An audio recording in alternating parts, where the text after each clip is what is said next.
Bab 3. Aku hidup. Sebuah suara terdengar. Awalnya samar, semakin lama semakin jelas. Bukan suara kosmik, bukan gema kehampaan melainkan suara manusia. Lembut, panik, bercampur isakan tertahan. Bangun! Tolong bangunlah. Reno merasa kepalanya berat, seolah diisi batu. Kelopak matanya bergetar, namun enggan terbuka. Seluruh tubuhnya terasa kaku, lemah, dan kecil. Kecil. Kesadaran itu membuatnya terkejut. Ia menarik napas tajam. Udara memenuhi paru-parunya dengan kasar, memicu batuk hebat. Tubuhnya bergerak refleks, menggeliat di atas sesuatu yang empuk namun asing. Setiap tarikan napas terasa seperti baru pertama kali dilakukan, canggung dan menyakitkan. Ah! Dia bangun! Suara seorang anak perempuan terdengar, nyaring dan penuh lega, seperti lonceng kecil yang akhirnya berhenti berdenting panik. Reno akhirnya membuka mata. Langit-langit kayu tua menyambut pandangannya. Serat kayunya terlihat jelas. Ada beberapa bagian yang menghitam oleh usia.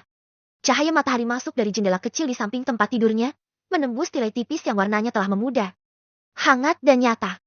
Bau kain bersih, kayu kering, dan obat-obatan ringan memenuhi udara. Ia masih hidup. Tidak, ia hidup.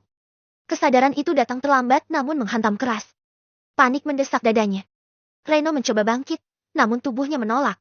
Tangannya terlalu pendek. Kakinya terasa ringan. Semua proporsi terasa salah, seperti mengenakan pakaian yang ukurannya keliru. Tenang, nak. Jangan bergerak dulu. Seorang wanita parubaya mendekat. Wajahnya lelah, garis-garis usia jelas di sekitar mata dan mulutnya, namun tatapannya lembut. Rambutnya diikat rapi ke belakang, pakaiannya sederhana celemek kusam. Baju lengan panjang yang telah sering dicuci seperti seseorang yang terbiasa bekerja keras tanpa mengeluh. Ia meletakkan tangan hangat di dahi Reno. Sentuhan itu membuat tubuh kecilnya refleks diam. Syukurlah, demammu sudah turun. Demam. Reno menelan ludah. Tenggorokannya kering. Suaranya keluar kecil, serak, dan asing di telinganya sendiri. Ah, aku, di mana? Wanita itu tersenyum tipis, jelas lega mendengar suara itu keluar dari mulutnya. Kau di panti asuhan, nak. Kami menemukanmu pingsan di pinggir hutan 2 hari lalu. Panti asuhan. Kata itu menusuk sesuatu di dalam dirinya, kenangan lama, pahit, dan sunyi. Gambaran bangunan dingin, tatapan acuh, dan malam-malam lapar hampir muncul. Namun yang ia rasakan sekarang berbeda. Tidak ada dingin. Tidak ada penolakan. Di sisi tempat tidur, gadis kecil tadi menatapnya dengan mata berbinar. Rambutnya coklat kusut, seolah jarang disisir rapi, pakaiannya sedikit kebesaran dan jelas bekas turun-temurun. Kakak, akhirnya kamu bangun? Katanya ceria, meski matanya masih basah. Aku kira kakak akan tidur selamanya. Reno terdiam. Ia menatap tangan kecilnya sendiri. Jari-jarinya pendek, kukunya bersih.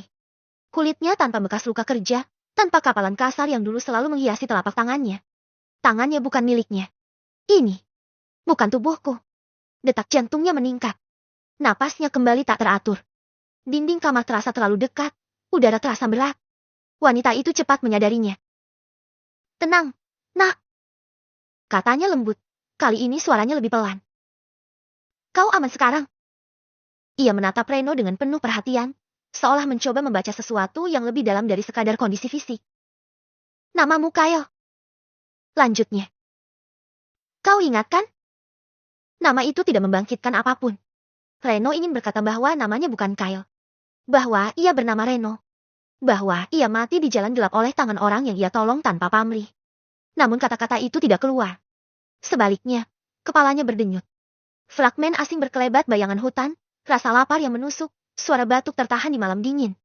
Bukan ingatannya, tapi juga bukan sepenuhnya asing. Aku... Suara kecil itu bergetar. Kyle? Wanita itu mengangguk. Senyumnya melebar dengan lega yang tulus. Ya, kau Kyle. Gadis kecil itu tersenyum lebar, seolah dunia baru saja menjadi tempat yang jauh lebih baik. Aku Lina. Katanya sambil menunjuk dirinya sendiri. Aku yang pertama melihat kakak waktu itu. Reno atau Kyle menutup matanya sejenak. Dada kecilnya naik turun perlahan. Ia masih bingung. Masih takut. Namun di tengah kekacauan itu, ada satu perasaan yang jelas dan asing. Kehangatan. Sesuatu yang tidak pernah ia rasakan di kehidupan sebelumnya. Saat ia membuka mata lagi, pandangannya bertemu dengan jendela kecil di kamar itu. Cahaya matahari menari di lantai kayu, memantulkan debu-debu halus yang melayang pelan. Jetty, aku benar-benar kembali. Namun satu pikiran terakhir muncul, sunyi dan berat. Kali ini, jangan sampai mati sia-sia. Hari-hari berikutnya berlalu dalam keheningan yang aneh namun stabil. Kyle, nama yang kini dipanggil setiap orang, menghabiskan sebagian besar waktunya di kamar kecil panti asuhan itu. Tubuhnya masih lemah, kepalanya sering pusing jika bergerak terlalu cepat. Bu Maria, wanita parubaya itu, melarangnya melakukan banyak hal. Tubuhmu belum pulih sepenuhnya, katanya tegas namun lembut. Jangan memaksakan diri. Kyle mengangguk patuh, meski di dalam kepalanya pikiran terus berputar tanpa henti. Setiap kali seseorang memanggil Kyle, ada rasa ganjil yang menggelitik kesadarannya. Nama itu terasa asing namun tubuh ini bereaksi tanpa ragu. Ia menoleh. Ia menjawab. Ia bangkit saat dipanggil. Kalau aku terus menyangkal, apa yang akan terjadi? Pikirnya. Di malam hari, saat anak-anak lain tertidur, Kyle sering menatap langit-langit kamar. Di sanalah kenangan Reno muncul, pekerjaan kasar. Upah tak seberapa, lorong gelap, darah yang mengalir di aspal basah. Lalu, kenangan lain ikut muncul.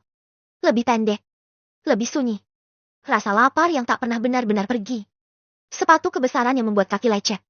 Suara batuk yang ditahan agar tidak mengganggu siapapun. Kenangan Kyle. Dua aliran ingatan itu tidak menyatu. Mereka berdampingan, saling menekan, seolah menunggu satu kehendak untuk menentukan arah. Kyle menutup matanya, menarik napas dalam. Tenang. Aku masih aku. Pagi itu, ia duduk di bangku kayu di halaman panti.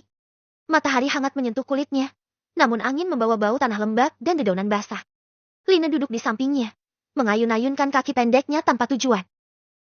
Kak Kyle, kamu terlihat berbeda, katanya tiba-tiba. Kyle menoleh. Beda? Lina mengangguk dengan wajah serius yang tidak sepadan dengan usianya. Seperti lebih diam, tapi juga lebih tenang. Ia memiringkan kepala, lalu tersenyum kecil. Aku suka. Kyle terdiam sejenak, lalu membalas dengan senyum tipis. Senyum itu terasa canggung. Tidak terbiasa, tapi nyata. Bu Maria keluar dari dalam bangunan, membawa keranjang cucian di lengannya.